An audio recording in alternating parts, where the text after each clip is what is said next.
சாமி சரணம். நம்ப ஐயப்பனுடைய அந்த கொடூரமான கதையில இன்னைக்கு 4வது பாகம் தான் பார்க்க போறோம். இந்த மாரி வீடியோஸ்க்கு ஒரு ஃபாலோ பண்ணுங்க, லைக் பண்ணுங்க.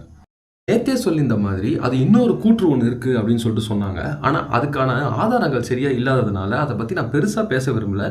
ஆனா, அது ஜஸ்ட் ஒரு மென்ஷன் பண்றேன்.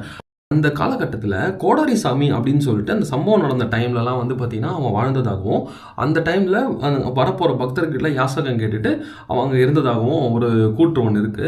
அதுக்கப்புறம் பார்த்தீங்கன்னா, அவனையுமே அரெஸ்ட் பண்றதாகவும் சொல்றாங்க. அரெஸ்ட் பண்ணி என்கொயரி பண்ணதாகவும் சொல்றாங்க. அதுக்கப்புறம் அவன போதுமான சாட்சிகள் இல்லாதனால அவனையும் ரிலீஸ் பண்றதா சொல்றாங்க. ஆனா இது எதுவுமே கேசவ மேனன் ரிப்போர்ட்ல இது எதுவுமே பதிவாகல. ஆனா இது பார்த்தீங்கன்னா, அரவிந்த் சுப்ரமணியம் அப்படின்னு சொல்லிட்டு விஜயபாலன் அப்படின்ற பத்திரிகையில ஒரு கட்டுரையா மட்டும் எழுதியிருக்காரு.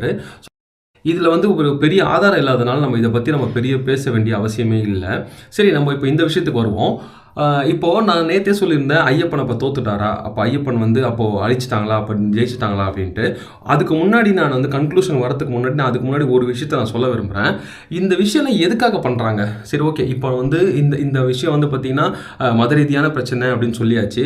ஆனா அது மீறி இன்னொரு பிரச்சனை இருக்கு. அது என்ன அப்படின்னா, இந்த இடம்லாம் நான் சொல்லியிருந்த மாதிரி அந்த 8 கிலோமீட்டர் சரௌண்டிங் சுற்றில இருக்கிறவங்க எல்லாமே பார்த்தீங்கன்னா, அங்க எஸ்டேட் வச்சு வாழ்ந்திருந்தவங்க எல்லாமே வேற்று மதத்தினர். அவங்களுக்கு நம்ம கோயில் மட்டும் தான் நம்மளுக்கு தான் புனிதம். அவங்களுக்கு அதை பத்தி ஒரு பெரிய கஷ்டம் கிடையாது, ஒரு கவலை கிடையாது இல்லையா? ஸோ அது என்ன ஆகுதுன்னா, சபரிமலை பார்த்தீங்கன்னா, ஒரு பெரிய வளர்ந்துட்டு வர ஒரு பெரிய ஒரு கோயிலாக ஆகிடக்கூடாது அப்படின்ற ஒரு எண்ணம் இருந்திருக்கலாம். அதே மாதிரி பார்த்தீங்கன்னா, இந்த காடு பார்த்தீங்கன்னா, இந்த ரிசர்வ் ஃபாரஸ்ட் அப்படின்ற இடத்துல பார்த்தீங்கன்னா, நீங்கள் நிறைய வேட்டையாடுறதுக்கு எல்லாமே தடை விதிச்சுட்டே வந்தாங்க.